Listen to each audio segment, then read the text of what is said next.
y comparto presentación. Tiki, acá.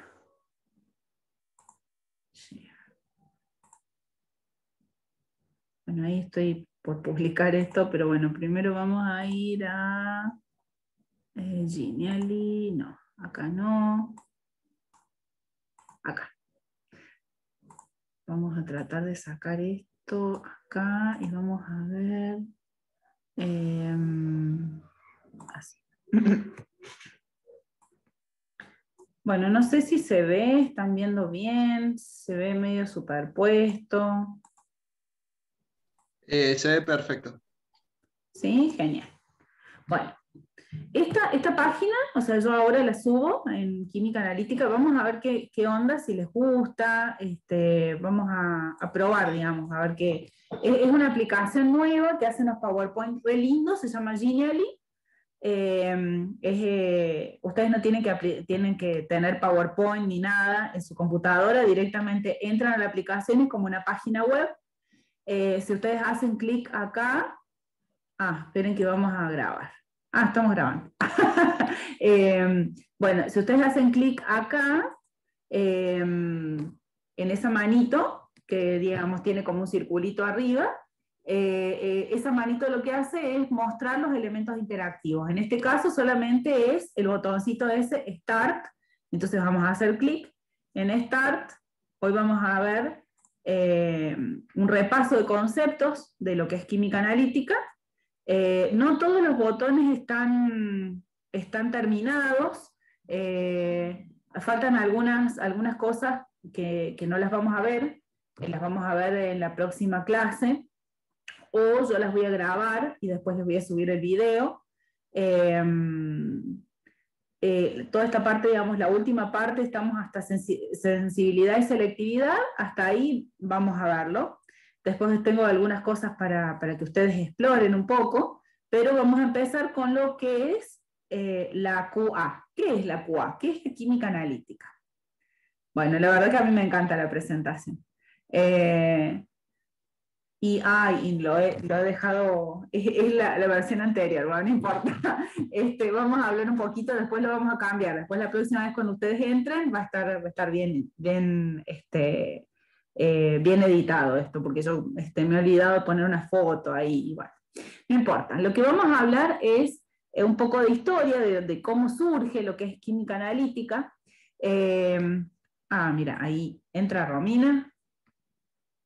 Bueno, el tema de la química, antes las ramas de las químicas estaban como muy bien definidas, había personas que se dedicaban a lo que era química analítica, otros hacían química orgánica, otros hacían química física, química biológica, y hoy en día lo que pasa es, no sé si ustedes han escuchado hablar de lo que es, hola Romy, vamos a hablar un poco de historia de lo que es la química analítica y que hoy en día la química han desaparecido esas fronteras en lo que Hola, profe. cada uno. ¿Cómo está, Romy? Bueno, hoy en día han Disculpe desaparecido que esas entre fronteras. ¿Perdón? Disculpe que entre tarde y que no me andaba el Zoom. No hay problema. Ahora vamos a ver, estamos hablando, recién empiezo. Estamos hablando de lo que es química analítica, que hoy en día las ramas de la química no están tan bien definidas. Ustedes han empezado seguramente a hablar o a escuchar la palabra multidisciplinariedad, interdisciplinariedad, y es justamente eso, la ruptura de las fronteras entre la química y otras ciencias, como por ejemplo la física o la biología. Hoy en día, por ejemplo, bueno, en esta pandemia se ha evidenciado que, fíjense, los estudios se hacen, por ejemplo, multidisciplinariamente, o sea, puede haber un ingeniero químico trabajando con un bioquímico, trabajando con un médico, trabajando con un bromatólogo, trabajando con un biólogo molecular. Hoy en día esas fronteras se han roto y está bárbaro. Durante muchos años, los químicos analíticos solamente se interesaban en la composición química de los alimentos, perdón, de los materiales, que obviamente eran importantes porque el comercio era mucho más sencillo que hoy en día, porque la sociedad era una sociedad industrial simple, es decir, el comercio era mucho más sencillo, se intercambiaba por monedas. Hoy en día ustedes saben que la economía ha crecido y hay unos campos muy buenos. Fíjense el tema de las bitcoins. No sé si alguno de ustedes ha escuchado hablar de los bitcoins. Es muy interesante eso de cómo uno compra monedas virtuales y cómo esas monedas muchas veces trabajan en un mercado alternativo y uno puede ganar dinero con eso. Yo no sé mucho, solamente toco de oído y es una de las cosas que más se escucha hoy en día.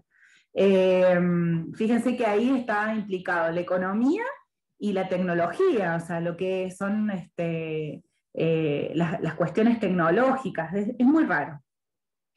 Bueno, antes, en muchas universidades, la química analítica se enseñaba como un simple libro de recetas. Usualmente lo que yo hago en las primeras clases es llevarles el Koltov. El Koltov es un libro de química analítica en la que todavía permanece esa simplificación de lo que es química analítica, y uno puede ver muchas recetas, o sea, bueno, para determinar tal cosa se hace tal cosa, primero se pone tal cosa, después se pone tal otra, y era una receta. Hoy en día no podemos trabajar siguiendo recetas, porque de hecho los materiales, o sea, toda la parte de materiales, ya sean biológicos, orgánicos, inorgánicos, han evolucionado tanto que es más complicado, digamos. Uno no puede tener una receta. Entonces, lo que vamos a aprender acá en esta materia es tratar de identificar cuáles técnicas podría yo utilizar si tengo tal material. ¿Está bien? Bueno, fíjense que dice acá, bueno, aproximadamente desde la Segunda Guerra Mundial se combinaron el incremento de la complejidad de la investigación en todas las ramas de la física, la química, la biología, y el desarrollo tecnológico explosivo para crear problemas analíticos cuya solución exigía cada vez más conocimientos y una instrumentación sofisticada. No sé si vieron la película de Marie Curie, se las recomiendo, Radioactiva se llama. Realmente es una película muy interesante, así que va de recomendación, en la que los otros días la veía y comentábamos con mi marido el tema de la instrumentación, o sea, la parte de instrumentos que tenían, o sea, hoy en día yo trabajo con una de mis compañeras, tiene una rama de investigación que trabaja con baterías de litio agotadas para la recuperación de litio. Y es muy interesante cómo, cuál es la instrumentación que ellas usan. O sea, actualmente hay mucho equipamiento científico que permite, que nos facilita, digamos, nos facilita la vida, y nos permite saltearnos un montón de pasos que antes sí o sí se tenían que hacer. Por eso justamente, bueno, Marie Curie y unas cuantas otras científicas, en este camino de lo que es la ciencia, muchas veces han resultado intoxicadas o justamente bueno, obviamente primero porque no había forma de determinar la radiación. De hecho, justamente Marie Curie lo que descubre es un elemento radioactivo que ella no sabe que es radioactivo y que al final la mata, justamente por exponerse a esa radiación. Hoy en día, si trabajamos con elementos radioactivos, existen aparatos que nos pueden decir si hay radiación o no, si uno está expuesto a algo que es invisible. Y que obviamente a la larga eso tiene afectación en la salud de la persona que está trabajando con eso. Por eso es muy interesante leer o ver, en este caso de la película, cómo uno puede eh, apreciar cómo ha evolucionado la ciencia y la tecnología a lo largo de los años y muchas veces uno no se da cuenta de eso, o sea, uno piensa que las cosas ya venían así y siempre fueron así, pero es increíble estos científicos hace tantos años, cuán evolucionados eran, porque no tenían herramientas, no tenían un montón de herramientas que nosotros sí tenemos, y bueno, y nada, y ellos fueron excelentes científicos aún así. Entonces, está bueno, digamos, pensar qué haría uno si, por ejemplo, no tuviese un celular. A mí me pasa, por ejemplo, que cuando me pierdo en alguna calle o voy a una ciudad diferente y me pierdo, yo tengo el GPS en el celular. Y eso, hace unos años atrás tenía otro aparato que era un GPS, que era como un celular, eh, y uno por ahí no se puede imaginar sin ese aparato. Hace muchos años, cuando yo era chica, yo me acuerdo que también viajaba de un lado para el otro, pero nada, mi familia, mi tío, que era el que siempre me llevaba de viaje, él agarraba los mapas, tenía esos mapitas que se compran en la estación de servicio y con los mapas se ubicaba perfectamente y decía, bueno, tengo que agarrar este lugar, esta intersección, e iba, y lo mismo se movía, pero hoy en día uno tiene muchas herramientas de las cuales no se da cuenta que antes no existían y que la vida era igual. eh, bueno, esto no es una disertación, también pueden intervenir, chicos. Pueden responder algo. ¿Qué opinan ustedes?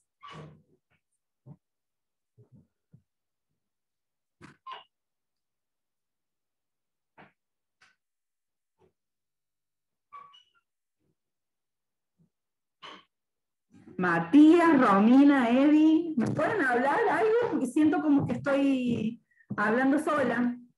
No saben lo triste y sola que me siento en este instante. Perdón, profe, estaba poniendo la pava. Estaba hablando de la película. Sí, de la película, si la vieron, y si notan justamente el tema de los avances tecnológicos que hoy en día los tenemos y son tan comunes para nosotros. Y bueno, qué sé yo, no sé, por ejemplo, el control remoto. Yo cuando era chica no tenía control remoto, mi tele no tenía control remoto. Tenía 10 canales, de los cuales andaban 5, y yo me tenía que levantar si quería cambiar de canal, eh, me tenía que levantar y apretar el botón que correspondía Hola, al profe. canal. Romy, ¿me estás escuchando? No, sí, vale. Ah, hola, vale. Bueno, vale, La estaba escuchando. contame algo, dale. No, que digo que ya los objetos tecnológicos, la ciencia ya se ha actualizado. ¿Y en qué notas eso? ¿Hay algo que tenías vos cuando eras chicas que ahora, que no tenías cuando eras chicas, que ahora sí lo tenés y que no podés vivir sin eso?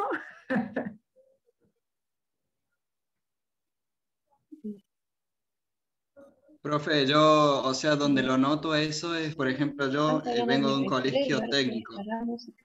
Ahí. ¿Cómo? Yo hice las pasantías en una cantera y bueno, ahí nos contaban cómo ellos antes tenían que hacer para reducir los bloques grandes de piedra, ¿viste? De roca. Antes los tenían que hacer todo a mano, o sea, uno Ah, pico y tenía pala. claro, para hacer esas perforaciones uno tenía que sostener una pieza punzante y otro le daba con una masa. Y ahora, bueno, tienen para reducir directamente la maquinaria con una adaptación de un martillo neumático y con eso hacen todo. Claro, claro, es increíble, es increíble. Eddie, ¿querés contarnos algo?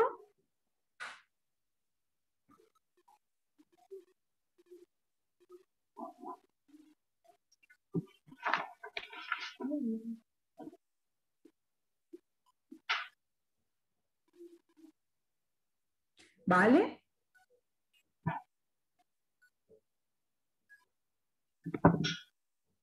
Bueno, por ejemplo, nosotros también cuando íbamos a Villa Mercedes, em, no teníamos GPS ni mapa, solamente, qué sé yo, encontramos a alguna persona Claro. y le preguntábamos en qué calle está, simplemente nos guiamos por eso. Claro, hay un montón de cosas que el teléfono tiene, o sea, el teléfono celular, digo, porque es el ejemplo más sencillo de desarrollo tecnológico, ¿no? Eh, pero bueno, ya vamos a ver, yo voy a tratar de ver la película de vuelta y, y voy a identificar algunas cosas y voy a ver si puedo grabar una partecita de la película y les voy a decir lo que está haciendo la chica y cómo se hace ahora. Cómo lo hacía Marie Curie en ese momento y cómo se hace ahora actualmente. Digo justamente Marie Curie porque se me ocurrió, digamos, y tiene que ver con la materia, ¿no? Pero es impresionante cómo lo instrumental, el desarrollo de instrumentos hoy en día es impresionante. Últimamente yo he estado también haciendo algunas capacitaciones de unas empresas que venden equipamiento eh, y es impresionante, digamos, cómo crece incluso la ciencia hoy en día, cómo va avanzando tanto que incluso nosotros nos sentimos que no tenemos equipamiento nuevo. Y más allá de que en la universidad no hay mucho equipamiento nuevo, pero por más que uno compre el equipamiento hoy, ya mañana sale otra cosa nueva. Y las formas de detectar diferentes tipos de elementos, es impresionante cómo va cambiando. Ahora lo que vamos a ver en la materia van a ser las cosas básicas que ustedes tienen que saber, pero no dejen de actualizarse, no dejen nunca de hacer cursos, no dejen nunca de leer un brochure, entrar, no sé, a una empresa y ver, no sé, a ver qué es lo que tiene Fisher para mostrarme, a ver qué tiene Genk, a ver qué tiene tal empresa, a ver qué tiene esta otra, qué vende, cómo vende eso, o sea, ¿para qué sirve lo que vende?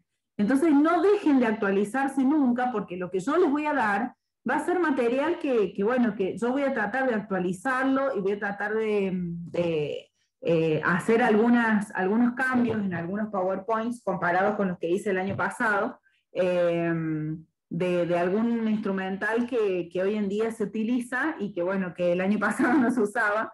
Entonces voy a tratar de hacerlo, voy a ver si puedo, digamos, organizarme y al menos al final de la materia o al final de cada unidad decirles, bueno, esto es el curso que yo hice y estas son las cosas nuevas que hay. Es impresionante, el campo de la química analítica es impresionante. Y fíjense que acá, en lo que les estoy mostrando en pantalla, está justamente la relación de la química analítica con muchísimas otras ciencias y otras ramas de la química. Y la química analítica realmente tiene una posición central y privilegiada porque interacciona con muchísimas otras disciplinas.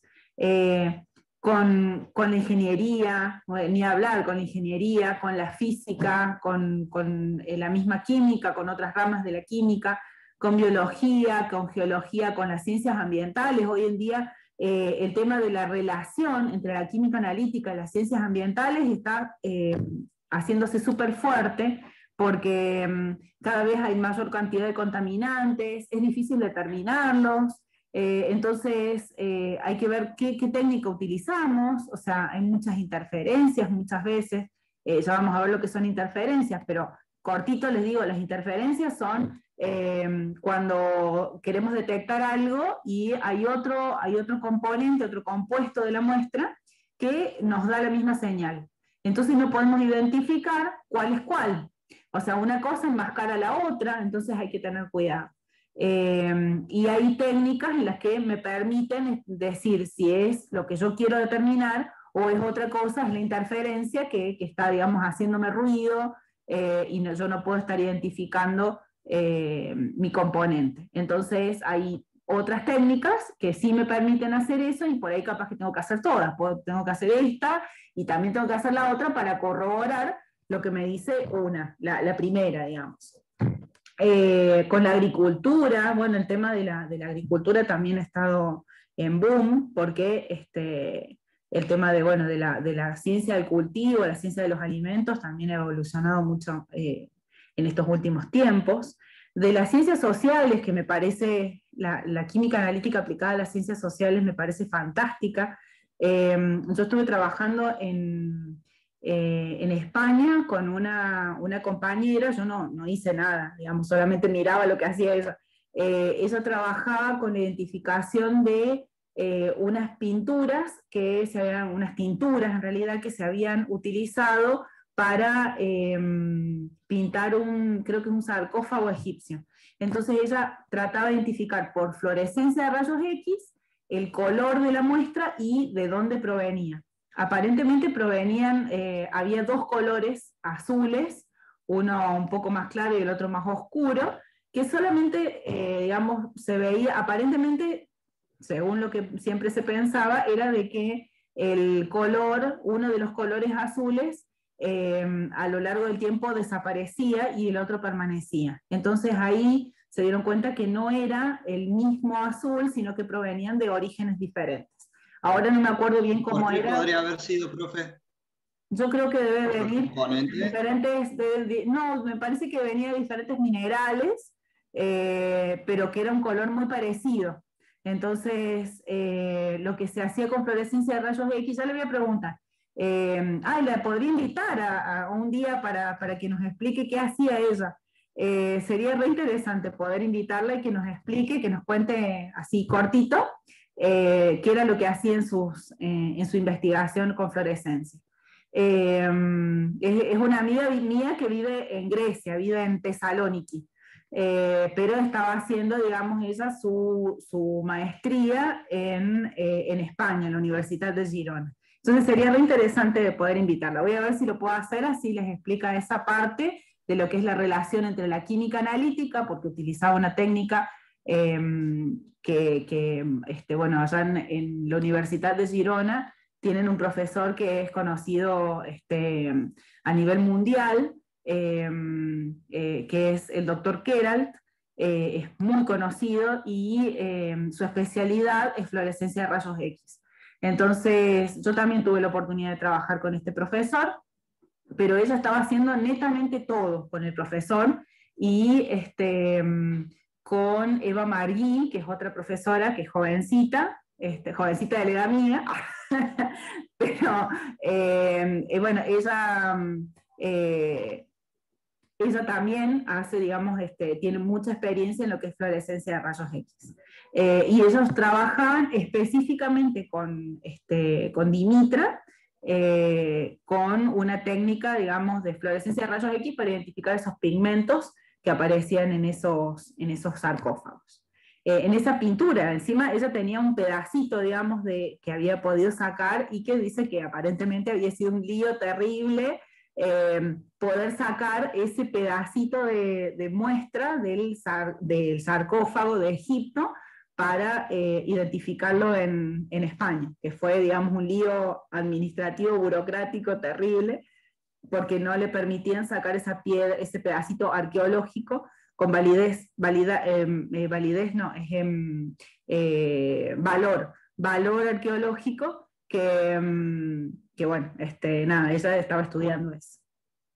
Voy a ver si ha sacado algún paper con respecto a eso, yo creo que sí, que estaba trabajando sobre un paper científico al respecto, así que si ella lo ha sacado, lo vamos a bajar, por ahí capaz que se los doy para que lo lean, si es que es así, y después le invitamos a Dimitra que venga y que nos explique un poco de qué hacía ella. Y bueno, la verdad que me parece súper interesante esta parte de lo que es química analítica y arqueología, antropología, toda la parte forense, es re interesante.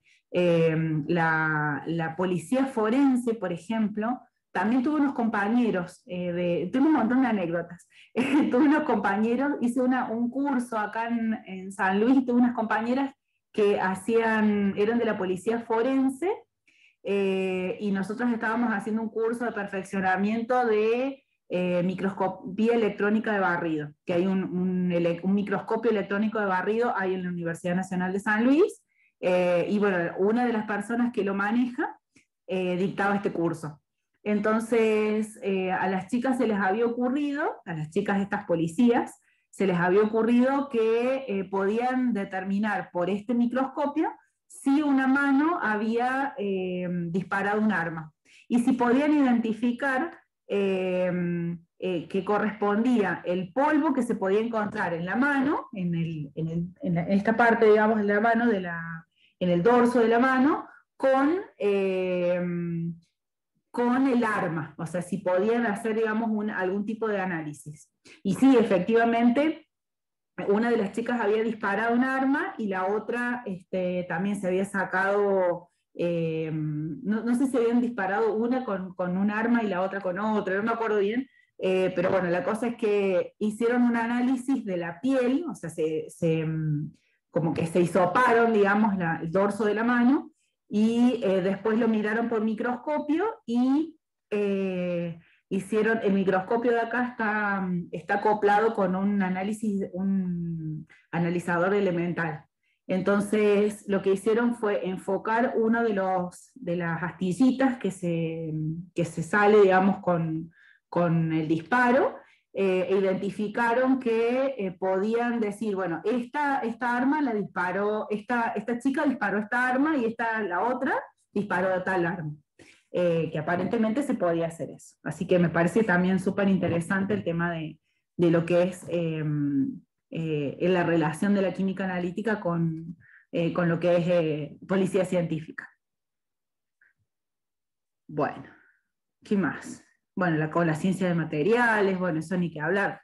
Yo trabajo dentro de ciencia de materiales y la química analítica, sin la química analítica no se puede hacer nada dentro de ciencia de materiales porque uno necesita ver qué es lo que está haciendo, digamos, cómo está evolucionando lo que uno está trabajando, y obviamente sin instrumental relacionado con la química analítica o todas las técnicas de química analítica de la química clásica, no se podría hacer no se podría ver la evolución de los materiales sin la química analítica.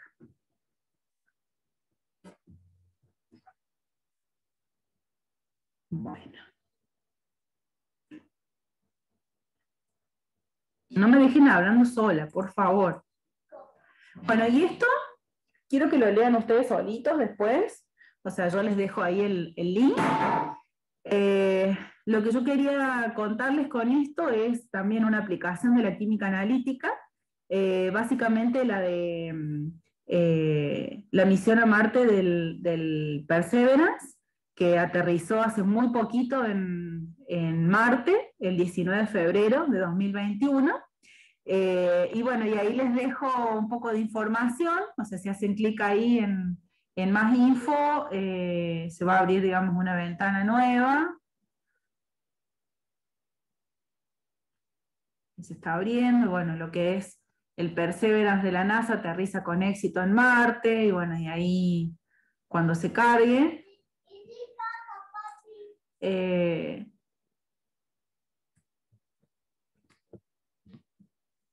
ahí se me colgó.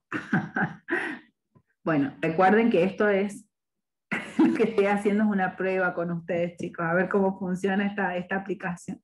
Esperen, que voy a salir del... Con esa aplicación, profe, vamos a trabajar todas las clases. Y ahora estamos probando a ver qué pasa. Espérate que ahora se me colgó. Salir del modo, ahí está, salir del modo pantalla completa. No sé, ¿ustedes están viendo lo del Perseverance? Sí, sí.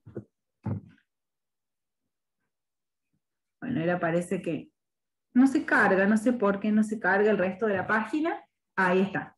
Bueno, y ahí habla de la misión a Marte, bla, bla, bla. y cómo están viendo, digamos, cómo identifican, qué fueron a hacer, digamos, con este rover.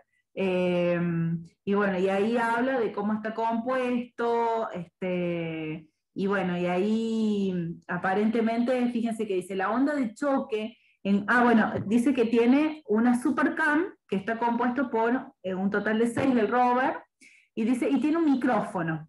Los investigadores tratarán de localizar biofirmas de vida extraterrestre a través del sonido, en concreto a partir de la onda de choque que producen los plasmas inducidos por láser. Fíjense que lo que ellos hacen es ver o sea, mandan un láser y ver qué es lo que pasa con la onda de choque, y lo que se analiza es la onda de choque.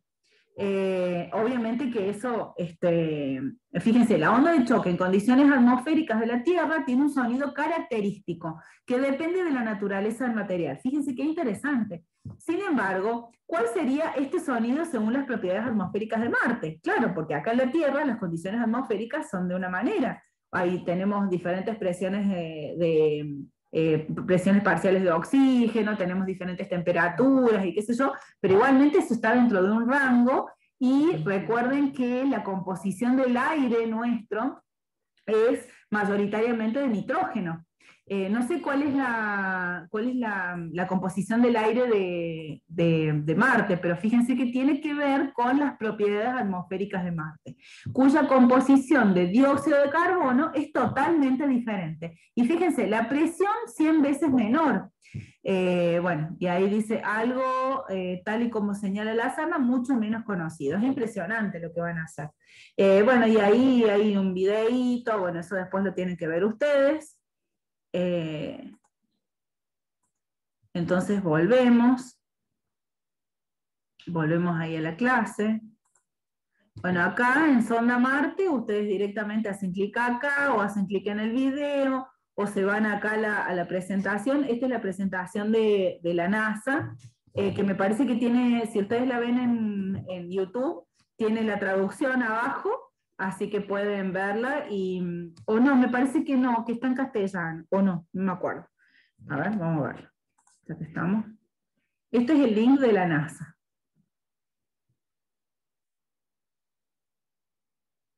Me parece súper, súper interesante esto de que las aplicaciones de la química analítica son inmensas. Bueno, ahí están las imágenes, la misión. Fíjense que han estado aparentemente, no sé, 60 Sol, no sé qué, Sols on Mars, no sé qué es. Vamos a averiguar qué son Sols on Mars. 23 horas, 13 minutos, 36 segundos. ¿Serán días? No sé.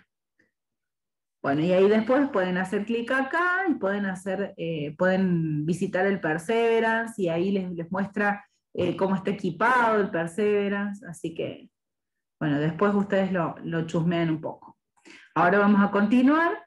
Pero bueno, eso es básicamente para ver el tema de la aplicación de la misión a Marte y la relación de lo que es la química analítica con eso. La verdad es que es muy, muy importante el tema de... A ver si acá puedo ir a pantalla completa. Acá está. Bien. Bueno, entonces, la química analítica es la ciencia que desarrolla y mejora métodos e instrumentos para obtener información sobre la composición y naturaleza de la materia, estructura, propiedades físico-químicas y reactividad. Esa es la definición de lo que es química analítica. ¿Qué es un análisis químico? Recuerden que yo muchas veces voy a decir química analítica y voy a decir QA, ¿sí? Esa es la abreviatura, las siglas. El análisis químico, vamos a decir AQ, que es una técnica de la química analítica que aplica métodos de análisis para resolver problemas relativos a la composición y naturaleza química de la materia. ¿Sí? Eso son todas solamente definiciones. El análisis químico cualitativo nos indica que el cualitativo es para cuál, ¿no? Para identificar los analitos presentes en una muestra. Mientras que hay análisis químicos cuantitativos, que los análisis químicos cuantitativos nos dice cuánto, ¿sí? Cuantitativo nos dice para determinar la cantidad o proporción en la que se encuentran los analitos en un material. Bueno, y ahí, bueno, ahí creo que es un audio mío, que no sé si funca. No funca. Bueno, ya lo vamos a sacar. Bueno, y vamos a repasar un poco de lo que son algunas definiciones que necesitamos saber. La muestra es una parte representativa de la materia objeto del análisis. La técnica es el medio para obtener información sobre el analito. El método es el conjunto de operaciones y técnicas aplicadas al análisis de una muestra. Muchas veces método y técnica, o método, técnica y análisis, se usa como sinónimo. Yo utilicé tal método, yo utilicé tal técnica, yo realicé tal análisis, pero en realidad cada cosa tiene su definición, ¿no? Entonces el método es el conjunto de operaciones, la técnica es el medio para obtener la información, el analito es la especie química que me interesa, la que se analiza, y el análisis es el estudio de una muestra para determinar su composición o naturaleza química. Bueno, el proceso analítico. ¿Cómo se realiza el proceso analítico? Bueno, primero hay un inicio del proceso que es la presencia de un problema. ¿Qué es lo que yo quiero averiguar, no? ¿Está bien? Entonces, la definición del problema analítico. ¿Cómo lo hacemos? Tenemos que convertir estas cuestiones generales, de decir, bueno, yo quiero saber, no sé, cómo está contaminada el agua. Todo bien, queremos saber cómo está contaminada el agua, pero bueno, primero tenemos que decir, bueno, el agua probablemente tiene sales disueltas, entonces digo, bueno, ¿qué sales tendrá? Tendré que ver cuáles son las sales más comunes dentro del agua, las sales presentes más comunes, y digo, bueno, voy a seleccionar cuál es la técnica que voy a utilizar para hacer el análisis químico, ¿está bien? Entonces vamos a convertir las cuestiones. Para determinar si el agua está contaminada, o sea, ¿toman como referencia algo?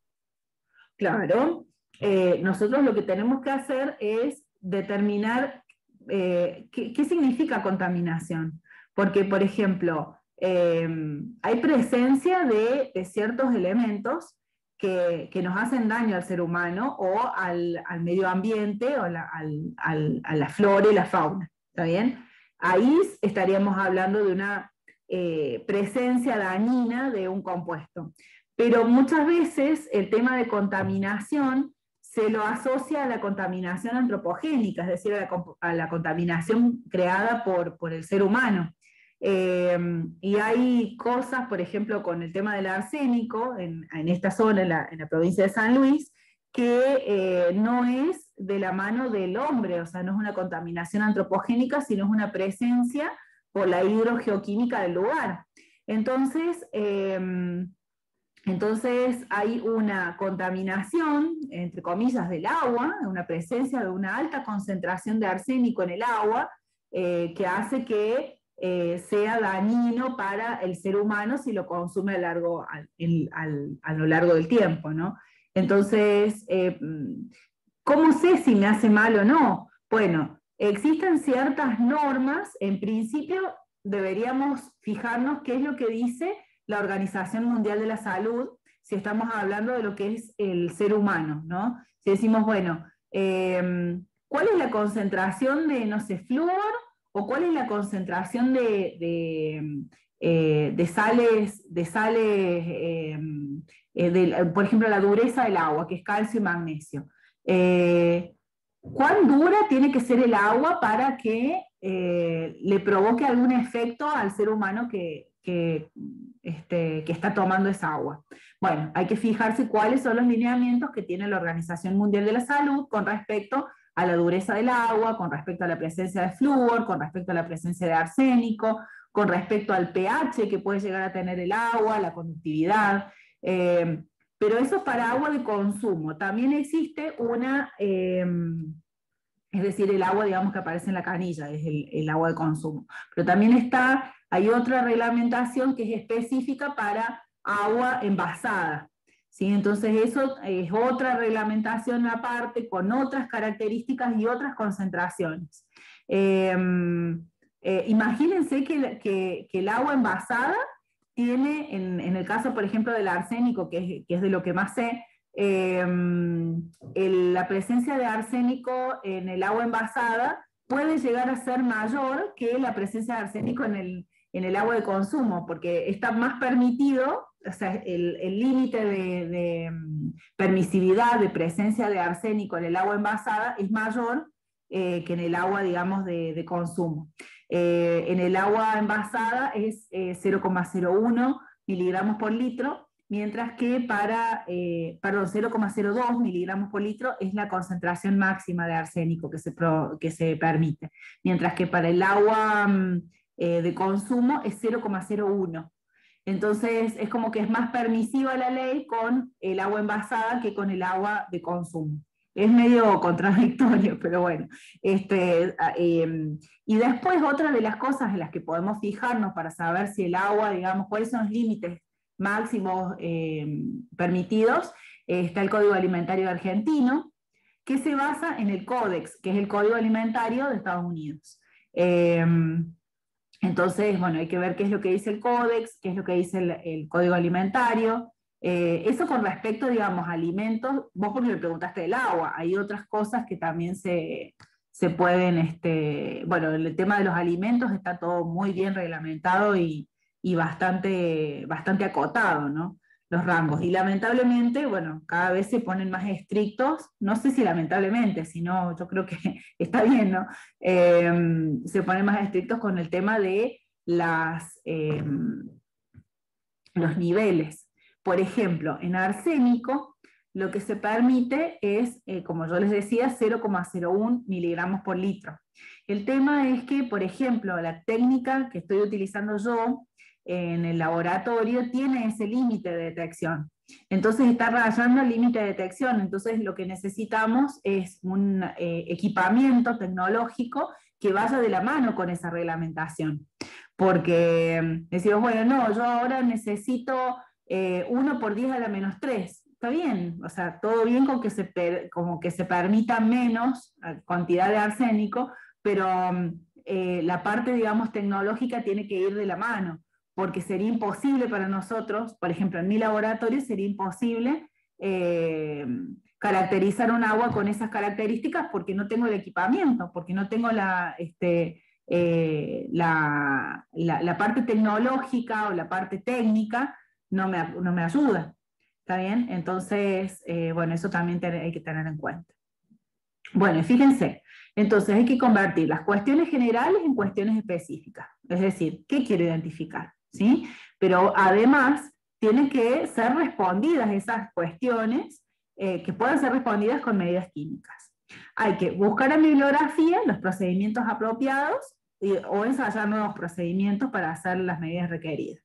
Ensayar nuevos procedimientos es muy complicado. En realidad, o sea, hay que saber mucho de la muestra y mucho de química para poder ensayar nuevos procedimientos. Por lo general, lo que se hace es fijarnos qué es lo que hacen otros laboratorios, o si hay bibliografía con respecto a la determinación de algo, de eso que yo necesito, y se sigue esas pautas.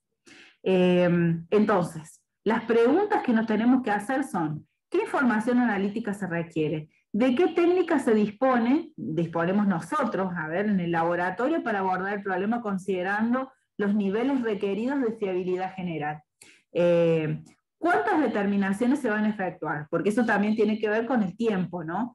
Con el tiempo y con el costo, porque mientras mayor cantidad de determinaciones se tengan que realizar, más tiempo va a llevar y más costo en el reactivo, en las horas hombre,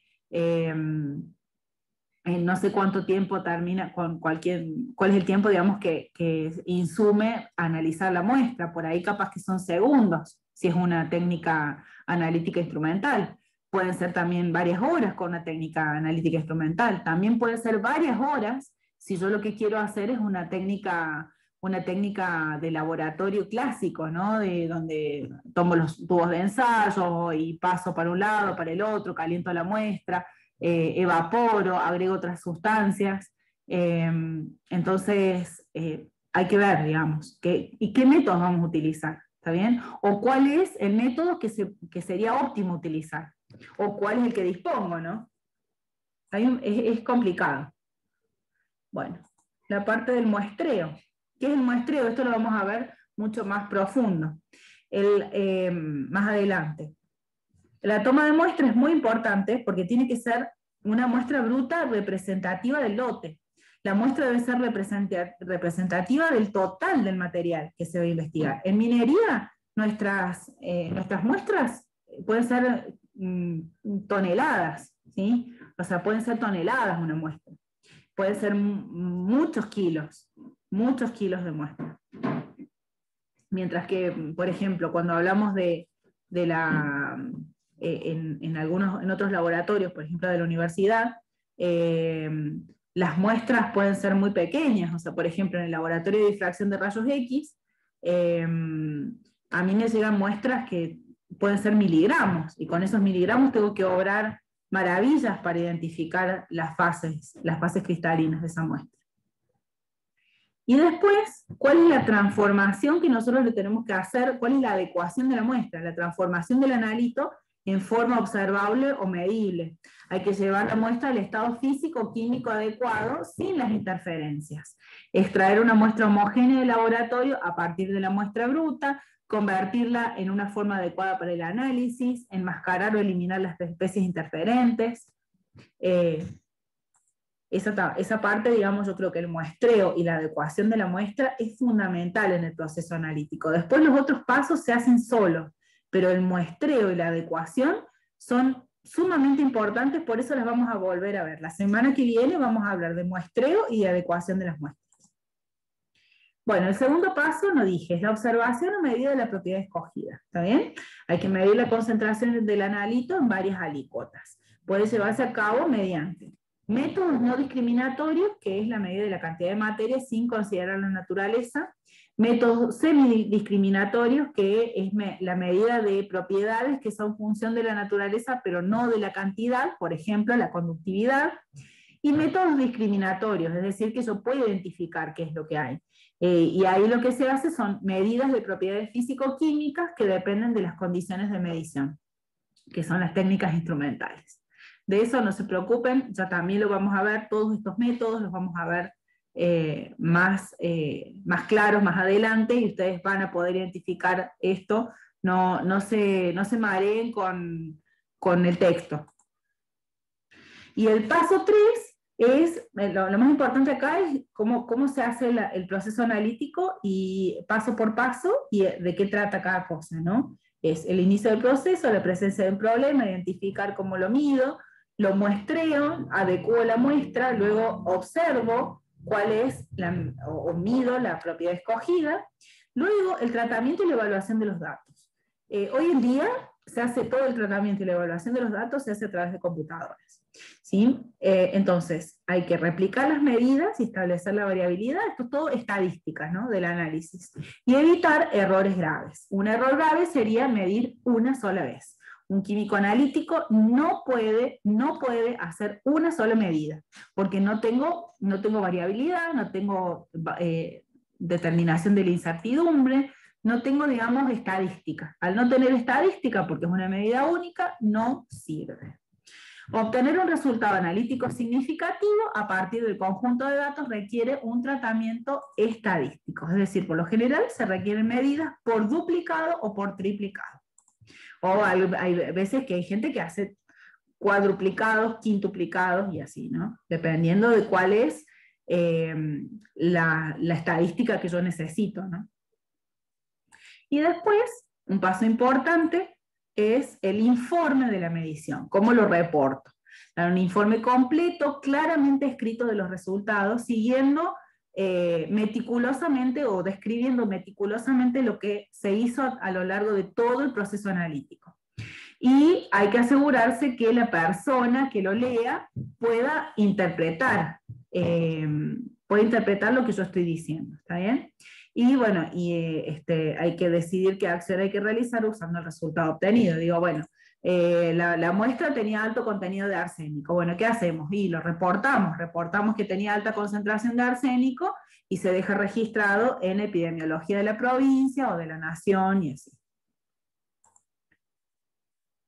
Bueno, existen dos tipos de métodos analíticos, los métodos clásicos, que se basan en las propiedades químicas del analito, las gravimetrías y volumetrías, por ejemplo. También los métodos gravimétricos determinan la masa de analito o de un compuesto relacionado químicamente con él, y los métodos volumétricos, como dice el nombre, cuantifican el volumen de una solución que contiene suficiente reactivo para reaccionar por completo con el analito. Y también, fíjense que yo hice acá métodos clásicos, y fíjense que la figurita es de material de vidrio, ¿sí? Porque los métodos clásicos, por lo general, lo que se utiliza es material de vidrio. Mientras que los métodos instrumentales están basados en propiedades físico-químicas, y por lo general yo necesito un aparato tecnológico, que es a través del cual yo coloco la muestra y va a hacer una medida, y esa medida va a salir en forma probablemente de una gráfica. Y esa gráfica yo la tengo que interpretar. Esa gráfica me va a dar datos de la muestra, y por lo general las técnicas estas, muchas, hay que hacer varias, porque cada cosa me va a dar un pedacito del rompecabezas, y con todos esos pedacitos de rompecabezas yo voy a poder identificar qué es lo que tiene la muestra, cómo está compuesta, cómo interacciona. Hay métodos electroanalíticos que miden las propiedades eléctricas, como el potencial, corriente, carga, y hay otros métodos que son los espectroscópicos, que miden la interacción entre la radiación electromagnética con los átomos o moléculas del analito, o determinan la producción de radiación por el analito, ¿está bien? Entonces, lo que miden es, o sea, le irradio con algo, ¿sí? Y veo cómo responde la muestra. De acuerdo a cómo responda, es lo que tiene adentro la muestra, ¿sí? Hay diferentes técnicas, y nosotros las vamos a ver a las clásicas, digamos, a las más frecuentemente usadas. Y después les voy a dar como un pantallacito general de cómo han ido evolucionando esas técnicas ahora, que es justamente estos cursos que yo les decía que estaba haciendo, que la verdad que están re lindos, pero bueno, esas actualizaciones a nivel equipamiento no las tenemos acá en la Universidad Nacional de San Luis, y por lo general están disponibles en centros tecnológicos de alto nivel. Por lo general pueden estar acá en Argentina, en el Balseiro, en la UBA, por ahí tal vez en Santa Fe, en la Universidad del Litoral, que son, digamos, los que tienen centros tecnológicos un poco más equipados a nivel equipamiento. O puede ser en Brasil, en la parte donde está ubicado el sincrotrón, en Campinas, a nivel, digamos, general, puede ser en Estados Unidos o en Europa, donde la parte de métodos instrumentales está avanzando semana a semana. Bueno, el proceso analítico tiene ciertas características. Se caracteriza fíjense que si yo hago clic en la manito, me dice cuáles son los lugares donde yo puedo hacer clic. Ahí el proceso analítico tiene que tener cierta exactitud y representatividad. La exactitud es el grado de concordancia entre el resultado y un valor de referencia certificado. Eso se llama error sistemático, entre la concordancia entre el resultado que me da el análisis que yo hice y el valor de referencia certificado, porque por lo general uno lo que hace es comprar un patrón primario, que son caros, dependiendo de cuál es la técnica que yo estoy utilizando, cuál es el análisis que estoy realizando. Compro, digamos, un patrón certificado, lo mido con el aparato o con el análisis, el método clásico que estoy utilizando, o el clásico o el instrumental, y me fijo. Me fijo cuál es la relación entre lo que yo estoy obteniendo en ese equipamiento con respecto al valor de referencia, y digo, bueno, este es el error sistemático que yo tengo. Y después el tema de la representatividad, que es la coherencia que existe entre cada una de las partes del proceso analítico y la información suministrada por los mismos, ¿sí? Bueno. Después necesitamos que sea preciso, sensible y selectivo. Estamos pidiendo mucho. Pero bueno, la precisión es el grado de concordancia entre los datos obtenidos de una serie, es decir, los errores aleatorios. Y la sensibilidad. La sensibilidad es la capacidad para discriminar entre pequeñas diferencias de concentración del analito. Y eso tiene que ver con la sensibilidad de calibración, ya después vamos a ver lo que es calibración. En esta clase no, en la próxima. Y vamos a ver lo que es selectividad, que cuantifica el grado de ausencia de interferencias debido a otras especies contenidas en la matriz. Es decir, va a identificar tal cosa y no el resto, ¿sí? No va a tener tantas interferencias. O sea, ¿cuán selectivo es al analito que yo necesito? Otra de las características que tengo es obviamente la rapidez, cuán rápido se pueden hacer, mientras más rápido mejor, expresado por la frecuencia de muestreo, es un número de muestras procesadas de forma completa por unidad de tiempo. El costo, es decir, el valor económico de cada análisis, expresado en unidades monetarias por resultado o por muestra, y otras cosas, como por ejemplo los factores personales, que son las propiedades analíticas de elevada trascendencia en el proceso analítico, se divide a su vez en factores de seguridad y de comodidad. Pero bueno, eso es otra de las características del proceso analítico. Bien. La selectividad, dijimos que es el grado de interferencia de unas especies químicas en la identificación de otros. ¿Y cuán selectivo es? La selectividad tiene que ser específica, o sea, que es el caso más favorable, que ninguna otra especie interfiere con la identificación del analito que yo quiero. Y esta es completamente característica de la sustancia con la que reacciona. ¿Está bien? Entonces yo digo, bueno, no, este proceso tiene una selectividad específica para identificar, no sé, plomo. ¿Está bien? La selectividad es específica, bárbaro, porque lo único que va a identificar esa técnica es el plomo. ¿Está bien? Si es la selectividad, claro, si la técnica es selectiva, la reacción es común y características de pocas sustancias. Es decir, bueno, sí, es selectiva. Significa que puede identificar la sustancia que yo quiero identificar, ¿está bien? O puede ser general. Si la reacción es general, entonces responde a bastantes sustancias, y ahí no sé si sea tan bueno utilizarla para identificar lo que yo quiero identificar, ¿no? Mi analito. Entonces, la selectividad es una de las razones que tenemos que tener en cuenta al momento de seleccionar el método analítico. Selectividad, está bien. Y la sensibilidad es la cantidad o concentración mínima de una sustancia que se puede identificar con una determinada reacción. Y se puede cuantificar mediante el límite de identificación y la concentración límite. Entonces, bueno, ahí la sensibilidad va a estar determinada por algo que se llama intervalo dinámico, que es el intervalo de concentraciones que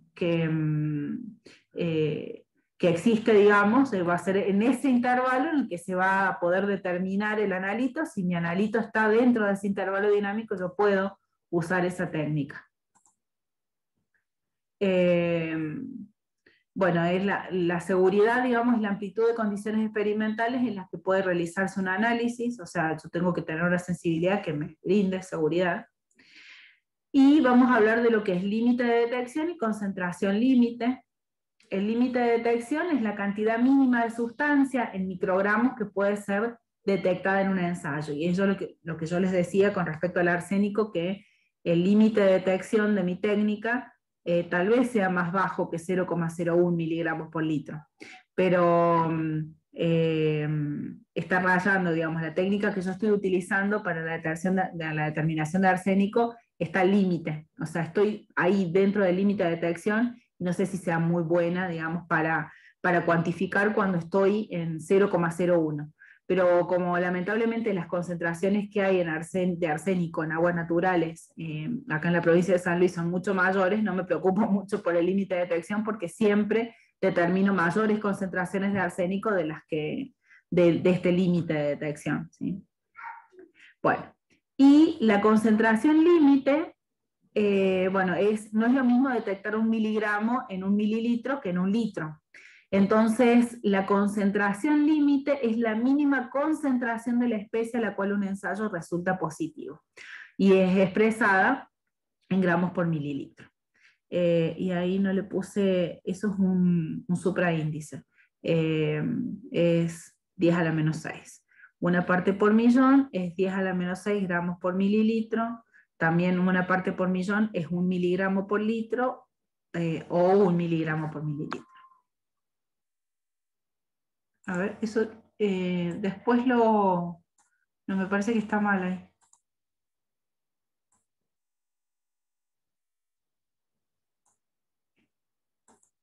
Me parece que acá me parece que ahí es microgramo. Eso después lo verifico, ¿sí? Bueno, y ahí yo creo que ya terminamos con... me faltó. A ver, Eddie me dice, pregunta, para llevar a cabo un análisis químico por el método instrumental o clásico, ¿de qué depende la concentración del anualito para su selección? No, en realidad depende de lo que depende de lo que yo tenga a mano, si yo tengo un método instrumental o clásico, o sea, depende de lo que tenga. Por ejemplo, para la determinación de arsénico hay muchos métodos instrumentales que se pueden utilizar, pero que no están a mi disposición. Entonces lo que yo hago es utilizar un método clásico.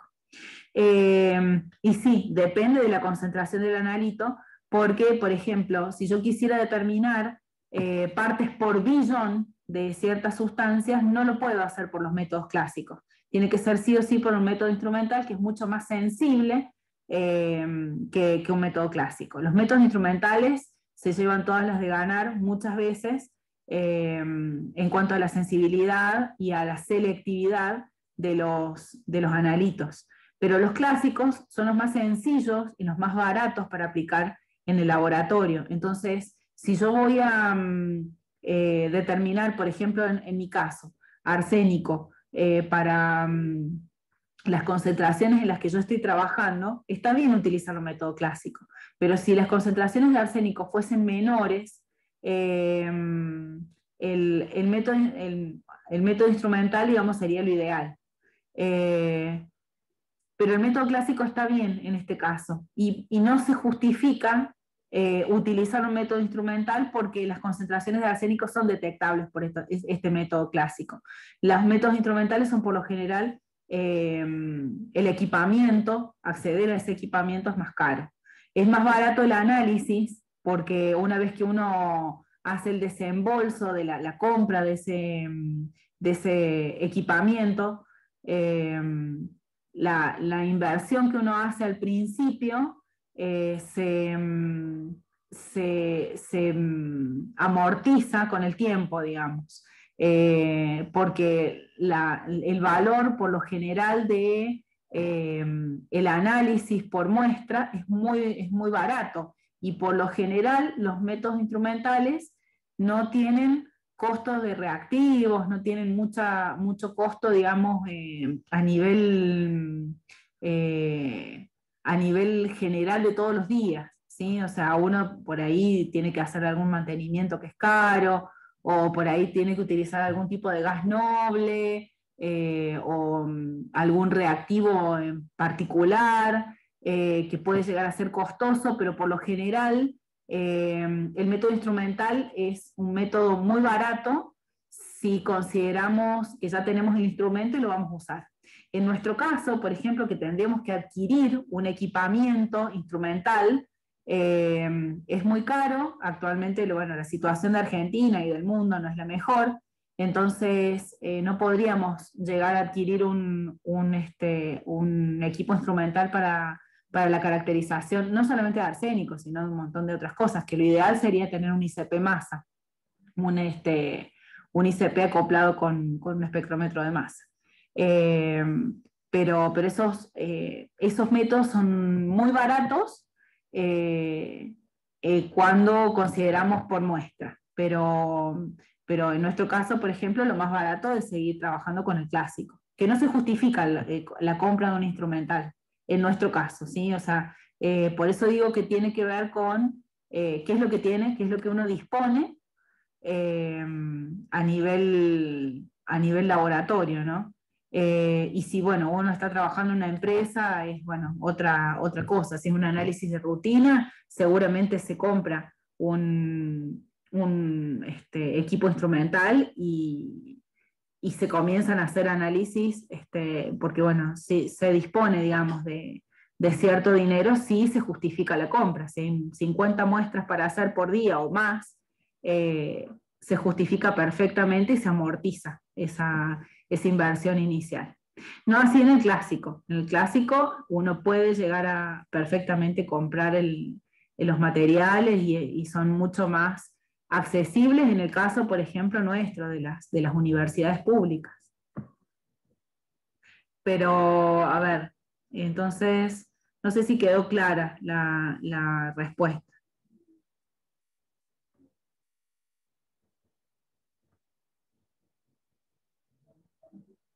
¿De qué depende la concentración del analito para su selección? Sí, depende de la concentración del analito, pero bueno, por lo general es lo que uno tenga y lo que uno quiere detectar. Muchas veces por los métodos clásicos no se puede detectar cosas que sí se hacen por los instrumentales.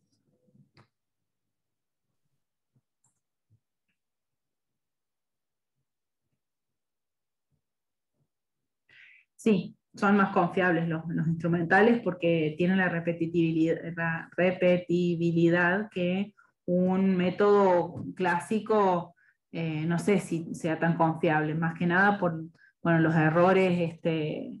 eh, los errores sistemáticos y los errores sistemáticos en los métodos instrumentales están perfectamente identificados. Sí, los métodos instrumentales son más confiables, pero como yo decía, la inversión inicial es mucho mayor. Entonces, eh, sí, mandar a analizar una muestra de arsénico por volumetría también se hace y depende del rango de concentración, porque por ejemplo, si nosotros analizamos cuál es el error que nosotros eh, causamos o podemos calcular el error que nosotros estamos teniendo en cada una de nuestras muestras, tal vez sea grande, pero no tan grande, o sea, comparado con un método instrumental. Para las concentraciones que nosotros estamos trabajando, porque el rango de concentración del analito, en nuestro caso, está dentro del rango del método, pero si yo, por ejemplo, quisiera analizar concentraciones más bajas de arsénico, ahí sí el error sería muy grande. Si yo quisiera analizar, como yo les decía, concentraciones en partes por billón en mi método, el método clásico, no se va a poder hacer, o si lo hago voy a cometer error, capaz que me da 0 o capaz que me da 0,01 y en realidad la muestra no tiene 0,01, capaz que se leyó mal y tiene un poco menos, un poco más, no, un poco menos, ¿no? Un poco menos siempre. Pero cuando por eso es importante saber cuál es el límite de detección, eh, el límite de identificación, el límite de detección del método que yo estoy utilizando y también la concentración límite, ¿está bien? Porque hay que ver cuál es la concentración que yo con la que estoy trabajando en la solución, en este caso, ¿no?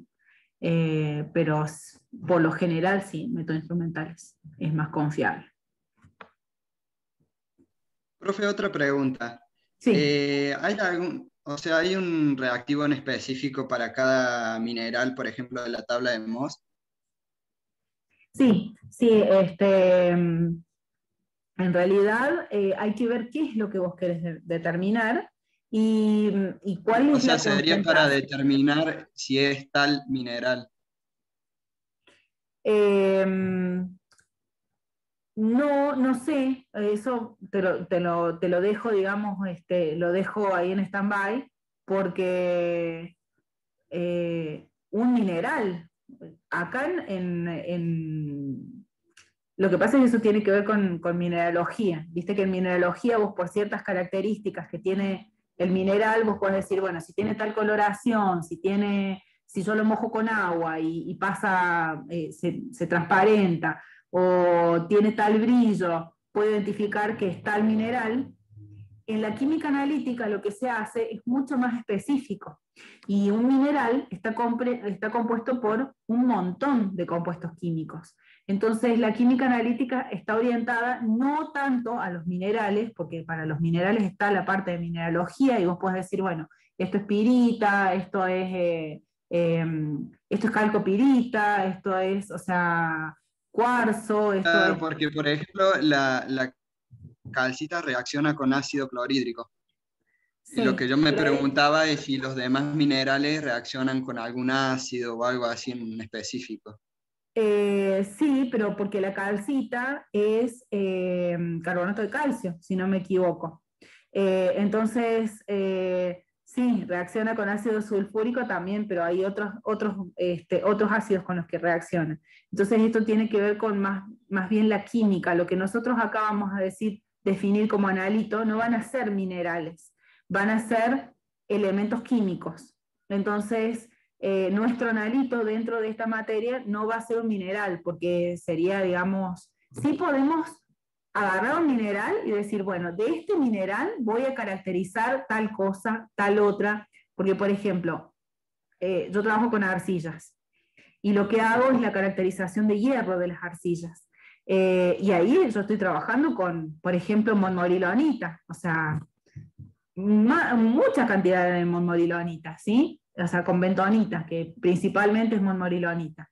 Eh, pero bueno, por ejemplo, yo le hago un análisis de difracción de rayos X y ahí me va a salir un montón de cosas que tiene, porque tiene cuarzo, porque tiene probablemente calcita, porque tiene un montón, tiene hilita, monmorilonita, y un montón de minerales. Pero a mí no me interesa que tengan todas esas cosas, a mí lo que me interesa es saber la cantidad de hierro.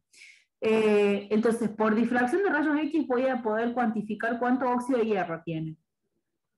Pero bueno, tampoco me sirve saber cuánto es la cantidad o la pseudo cuantificación de óxido de hierro. Entonces, lo que hago es someterla a otra caracterización y después a otra caracterización. Y así, con esos pedacitos, yo realmente ahí sí puedo saber cuál es la cantidad de hierro que tiene. ¿Está bien? Sí, seguramente los minerales reaccionan con diferentes cosas, pero bueno, eso ya te lo dejo en stand-by porque no lo sé. O sea, específicamente qué es lo que reacciona con cada cosa, no lo sé. Lo que sí puedo saber es qué pasa, por ejemplo, si yo analizo tal mineral con una espectroscopía. De acuerdo a la gráfica que ve, yo puedo identificar cómo está compuesto, por ejemplo, por un lado, qué fases cristalinas tiene. O por otro lado, puedo identificar qué enlaces tiene, o sea, qué grupos funcionales tiene, que tiene carbonatos, perdón, sí, que tiene carbonatos, que tiene sulfatos, que tiene sulfuros. Por otro lado, puedo identificar la composición elemental. Y digo, tiene tanta concentración de azufre, tiene tanta concentración de hierro, y con eso, con todo ese globo de cosas, ahí voy a poder decir, bueno, la muestra está compuesta mayoritariamente por tal cosa. Y la estructura química general de la muestra es tal cosa. Y así, pero es muy difícil lo que vos me estás planteando, Mati. Déjame que lo averigüe, porque seguramente tiene que haber Perdón, alguna profe. forma. No, sí, está re buena la pregunta. La voy a anotar, mira.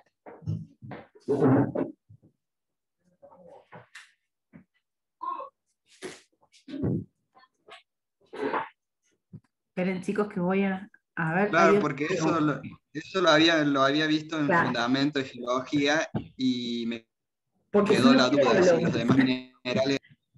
Sí, sí. Sí, no, totalmente, pero eso como que eso va para la parte geológica. Para la parte de química analítica se agarra la cabeza los químicos analíticos con los geólogos. O sea, no, no. Bueno, voy a dejar de compartir.